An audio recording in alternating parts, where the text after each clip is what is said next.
Alright guys, and welcome to another video.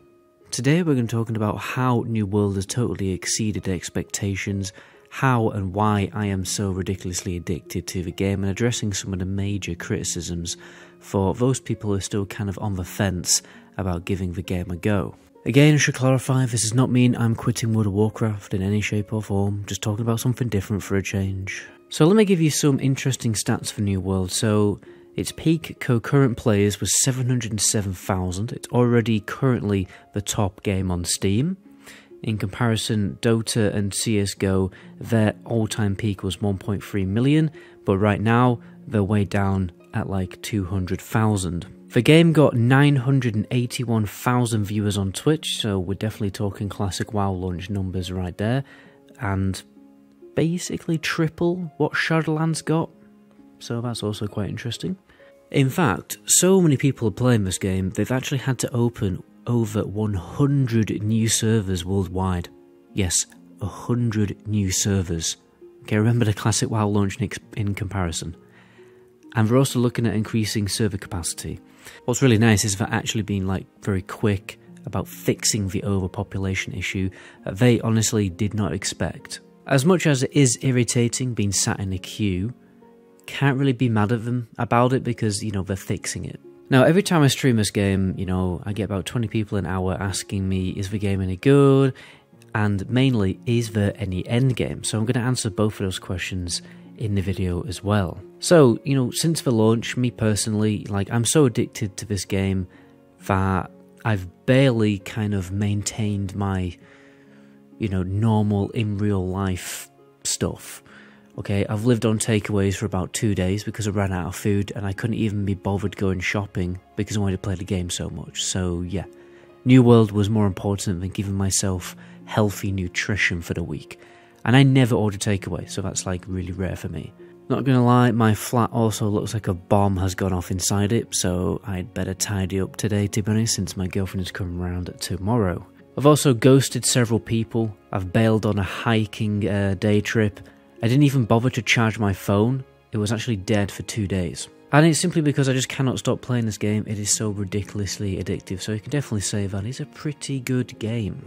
And before I really talk about, why it's so good, well, the best way to really do that is to kind of help you understand what New World is trying to be, okay? Because it's not trying to be like World of Warcraft, because people are asking me, oh, is there any endgame to this game?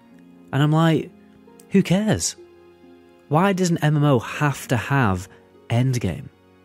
Why can't an MMO's early game, mid game, and end game be near enough the same content? I think we've been brainwashed by Blizzard and World of Warcraft to expect a game where you kind of rush the boring bit out of the way, i.e. the leveling, you get to the end game, and then you can finally start playing the game, because you can do the raids and stuff like that. But in New World, you can basically do the end game at about level 20. And then when you get to about 35, you can pretty much do all of the end game content. This game isn't trying to be like World of Warcraft, it's trying to do its own thing, it's trying to push the boat out there, it's trying to be innovative and creative. Okay, New World is definitely an MMO that is driven by the community, by the players, an extremely social MMO. Never been this social in my life, okay?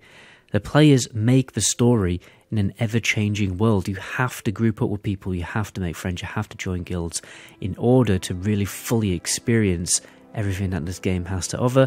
And honestly, if you don't like PvP, you probably won't get the most out of this game. And that's because a big part of the game is territory battles. So there's loads of different regions around the world, and there's a little town inside each and every region, which is where you do your crafting, and over time you build better crafting stations, you build a better town, yada yada. There's 3 factions, and each faction can control a town and that region. And the way you control a region is by doing these very simple PvP quests, right?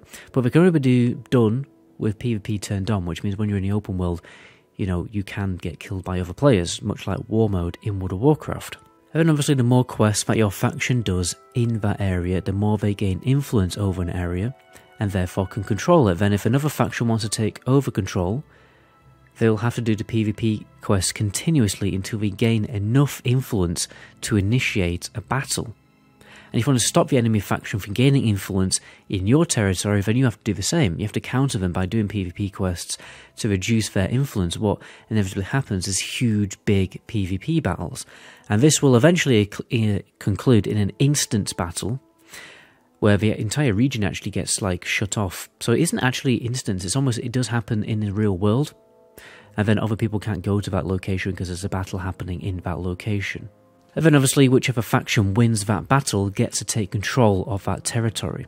Okay, I've spent the last 2 days playing this game, not leveling, not doing the questing or anything like that, but following around a big raid party, doing continuous PvP, led by this guy called Wody, who just kind of like shouts at everyone and gives everyone commands, and you know, he's doing a pretty good job, to be fair. And basically everyone just listens to what he's saying, like all his tactics and everything like that, and we go and beat up the other faction, and it's just great. Your first real objective really is to take control of a fortress, because that increases the amount of influence that you get from quests. So some people have to like defend the fort, another party has to go and get group quests as a group. And this goes on for hours, right? It's awesome. It's just action-packed, world PvP fun, continuously. You get decent XP and reputation for it, and so it doesn't really feel like you're wasting your time, doesn't deter from your leveling speed, and you really feel like you're having you are a cog in a machine, right? You actually have a role to play in influencing the world around you, because the more you fight, the more you're helping to either maintain your territory or capture a new territory. And when you own a certain territory, you get certain bonuses like decreased crafting fees and decreased trading post fees, like everything like that. When you own the town, or when your faction owns the town, you definitely get a lot of perks and bonuses, and that is the main reason why people want to invade as many towns as possible. Eventually there is endgame content. I don't understand why people think there is no endgame content.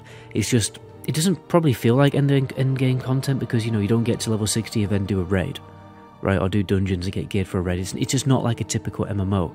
Or the endgame content, it's in the world, okay, it's world bosses and stuff like that, because when your town becomes too powerful, it will start to basically irritate the bad guys on the island, who are called the Corrupted. They're basically these big zombie demon things, and you know, when you get too powerful, they want to try and invade you and take over your town. You have to defend your town against world bosses and other mobs, and then you get fat raid loot, right? It's just the fact that you don't have to go into an instance raid to do a raid. The raid comes to you. It comes to your town, which is definitely a much more interesting way of doing it. There are dungeons in the game, okay? And I just, you know, there are no raids, but I don't really think that's an issue. Like, I think the problem is that we've just, again, like, become brainwashed by Blizzard to think raids are utterly essential for a successful MMO. I think the problem is with, you know, new MMOs is how they've progressed more into instance content over the years, like World of Warcraft, and they've forgotten about actual open world content, which is the biggest unique selling point of an MMO. There's probably going to be raids in the future, guys. I mean, they've been pretty clear about how they're actively working on new content for the game. You know, and even vanilla World of Warcraft didn't launch with raids. So I think everyone needs to like chill the beans with the fact that there's no raids. People also criticise the game for being too much of a grind, okay? I've never really seen this as an issue. Personally, I find leveling up my, you know, trade skills and gathering skills very relaxing and chilled. It's a very chill game. It's much like playing Valheim. I'll say it again. I've said it a few times on my channel. This game is basically just Valheim with MMO open world PvP features. So if that sounds like your cup of tea, then you should definitely check the game out. Overall, I think people are just a little bit scared of New World. They look at it and they just want it to be a remake of World of Warcraft with better graphics and a different setting. It's not that. It's something very different. It has mixed reviews on Steam. That has been totally gone ski-whiff because of the server queues, and people have been complaining about the server queues have been giving the game a bad review. So a lot of those reviews on Steam are not an actual critique of the game. And again, a lot of people, when I read the reviews on Steam, it's painfully obvious that people do not understand what New World is, because they're complaining about how, you know, the quests are grindy and the storyline, you know, isn't very interesting. If you want a good storyline, go and play Witcher 3. New World is not trying to have a good story, right? He's trying to be an MMO where players make the story. I mean, expecting New World to have a good story is like expecting Minecraft to have, or Rust, something like that, to have a good story. Or even expecting Valheim to have a good story. It isn't that kind of game. And that's a good thing when you consider how successful story-focused MMOs have been in the past, like Star Wars The Old Republic. Although, it wouldn't be a fair video if I just talked about all the positive things. There have been some negatives, to be honest. A big negative for me is being, kicked from server queues. It's not happening anymore, but I spent 8 hours trying to get through a 2-hour queue the other day, just simply because I kept getting kicked from the queue for some reason. I have no idea why.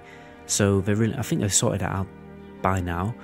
Another thing I really don't like is how you can't share quests. So when you go to accept quests, like from your faction leader or from your town boards, it's always going to be different to the person, your friends. And that's kind of annoying because I want to go out leveling with my friends, but we can't really do that. So we're almost forced to, do a lot of solo content, which I don't like. But hopefully they'll change that in the future. Don't get me wrong, there's still a lot of content out there that you can do as a group, like the world PvP, like closing invasion portals and everything like that. And even, if you force it, kind of like if you just level up with your friends, fair enough, you get a few odd quests that are different, but you can still do some of the quests together anyway. Anyway guys, I think I've rambled on long enough. My name is MetaGoblin, and to my next video, ciao.